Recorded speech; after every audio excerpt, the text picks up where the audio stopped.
Cruzeiro jogou uma partidaça ontem. Se o Cruzeiro jogar assim no Campeonato Brasileiro, todo jogo, eu sei que é difícil. Eu compreendo que fazer a marcação, pressão o tempo todo é muito complicado.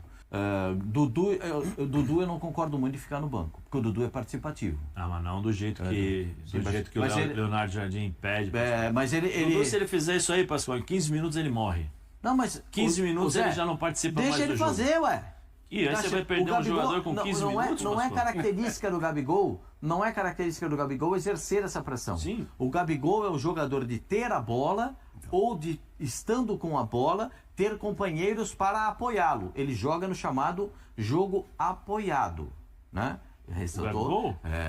O Gabigol só trabalha no jogo apoiado. Não, só quando tem alguém apoiado, para apoiar. Joga pra, o jogo finalizado, Pascoal, não é finalizado. Joga para ele finalizar, é isso. Então, ô Zé, o Cruzeiro jogou uma partidaça ontem. Se o Cruzeiro jogar assim no Campeonato Brasileiro, todo jogo, eu sei que é difícil. Eu compreendo que fazer a marcação, pressão o tempo todo é muito complicado. Porque se todo mundo conseguir repetir esse tipo de marcação o tempo todo, o futebol seria espetacular. Sim. Seria espetacular. E achei que o Cruzeiro fez um bom jogo. Eu não vou criticar o jogo do Bahia, não. Você acha que é mais mérito do Cruzeiro? Muito mérito do Cruzeiro. Muito mérito do Cruzeiro. Porque a gente vivia falando, eu falei aqui que o time do Cruzeiro é um monte de nada. Quando o Cruzeiro encontra alguma coisa, eu tenho que ressaltar. Claro. O time do Cruzeiro conseguiu encontrar aquilo que o treinador... Você fala assim, o treinador, quando ele foi contratado, Leonardo Jardim, porque fala Léo Jardim parece o goleiro do Vasco, né?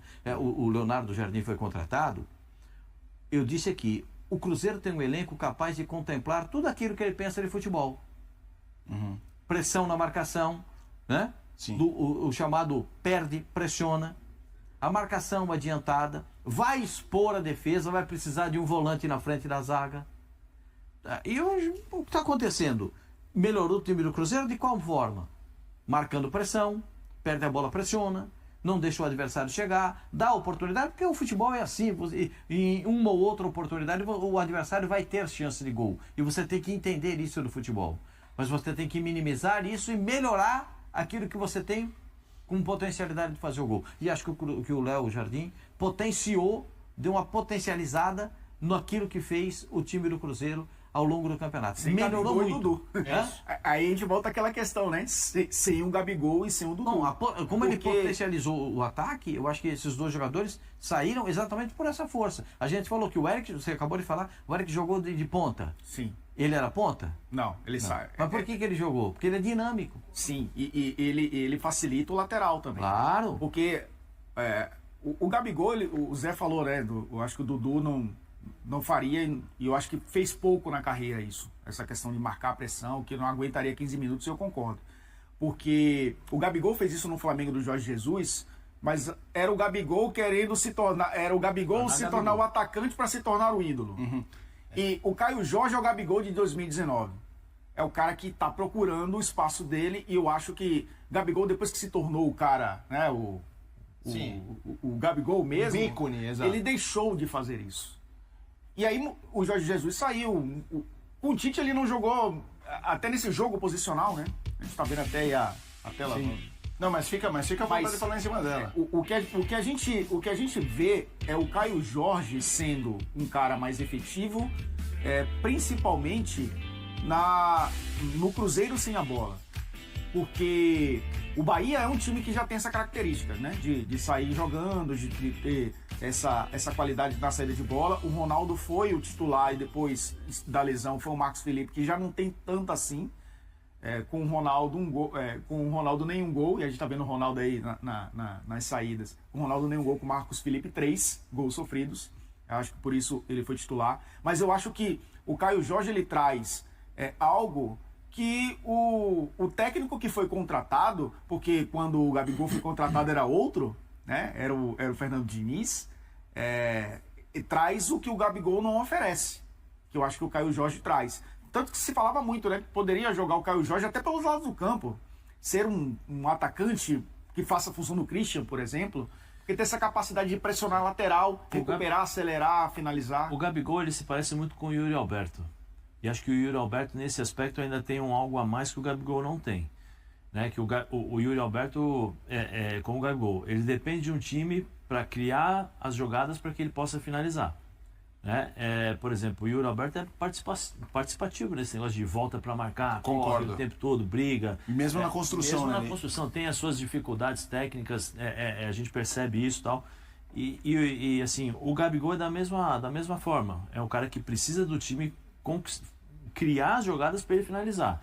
Um dos maiores problemas por ele não ter jogado no Flamengo nesses últimos 2 anos porque os técnicos que passaram pediam uma participação maior dele com a bola, sem a bola também.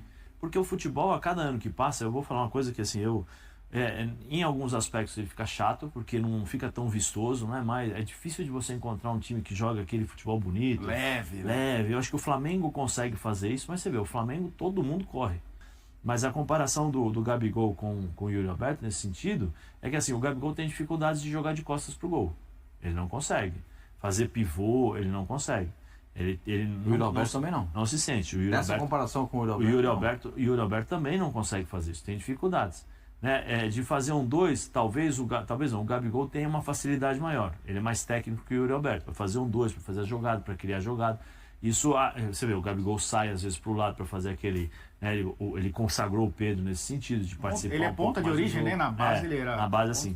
Mas hoje o futebol está pedindo para o Gabigol um aspecto que nos últimos anos ele deixou de exercer, de ter, que é essa participação sem a bola. Essa participação sem a bola, mas você tá maluco, ele tem que só jogar. Não é que ele tem só que jogar, não é? É que os times hoje, os times adversários, eles estão tão físicos e com as questões táticas, eles diminuíram os espaços para esses jogadores. Você vê, o número 9 hoje já está com mais dificuldade para encontrar espaço. O número 10, qual é o número 10 do futebol brasileiro? Alan Patrick. Hoje tem. Alan Patrick e o Arrascaeta. O Everton Ribeiro também. Everton Ribeiro de vez em quando tal. E o Matheus Pereira. Mas você vê, mas não era aquele número 10 antigamente que a gente tinha, Pascoal. É um número 10 que o Alan Patrick sai para os lados, vai participar mais do jogo. O próprio Arrascaeta hoje também sai um pouquinho. Não é mais aquele só parte técnica, entendeu? Fica só parado. Não tem mais isso. Como o Ganso, por exemplo. Mesmo o Ganso. O Ganso vai lá atrás, sai jogando, pega a bola, quase participa, 8, né? corre. O Ganso perde a bola. Eu falei aqui já há algum tempo que para mim o Ganso foi uma das grandes surpresas dos últimos anos do futebol, que até o período antes do Fernando Diniz, o Ganso já era aquele Ganso que você fala assim, não vamos mais conseguir vê-lo jogando como ele jogava no Santos. Sim. O Fernando Diniz chegou, acho que trouxe algo novo para ele, em termos de confiança, mostrando para ele a importância dele para o time e o que ele pode fazer. E é um novo jogador, perde a bola, volta. Ele voltava para fazer a linha de marcação do quinto homem com o Fernando Diniz. Então, assim, hoje o futebol pede isso. Se você não se adaptar ao que o futebol está te pedindo hoje, ao que os treinadores estão... Você não joga. Você não joga. Tanto é, o Felipe fez muita questão de segurar o Gabigol quando o Felipe Luiz? Embora. Felipe? Não. E jogou junto com ele. Falou que é amigo dele. Mas, peraí, eu preciso ver o meu time. Pro meu time, isso aqui não cabe. A média de público no Mineirão em 2025 e reafirma a força da nação azul. A torcida do Cruzeiro segue dando show nas arquibancadas em 2025. Mesmo com um número menor de partidas no Mineirão, o clube lidera com folga a média de público no estádio nesta temporada, superando com larga vantagem o rival Atlético MG. Na última quinta-feira, 17, a Raposa venceu o Bahia por 3-0, diante de 26.557 torcedores. Apesar do número ficar abaixo das expectativas, o clube alcançou a marca de 240.899 torcedores em 7 partidas no Gigante da Pampulha, o que representa uma média impressionante de 34.414 pessoas por jogo. Vale lembrar que a partida contra o Mushuki Runa, pela Copa Sul-Americana, foi realizada com portões fechados, devido à punição sofrida por incidentes com sinalizadores em 2024. O Atlético MG aparece na segunda colocação do ranking, com média de 23.318 torcedores por jogo, mais de 10.000 a menos que o Cruzeiro. Mesmo tendo mandado 9 partidas no Mineirão em 2025, o Galo levou 209.864 torcedores ao estádio, também com um jogo sem público, contra o Deportes Iquique, pela Sul-Americana. Outro dado que comprova a força da torcida celeste são os maiores públicos do ano no Mineirão. 3 dos 5 maiores pertencem ao Cruzeiro, Com números incontestáveis, a Nação Azul segue fazendo a diferença e mostrando que, quando o assunto é apoio nas arquibancadas, ninguém supera o Cruzeiro no Mineirão.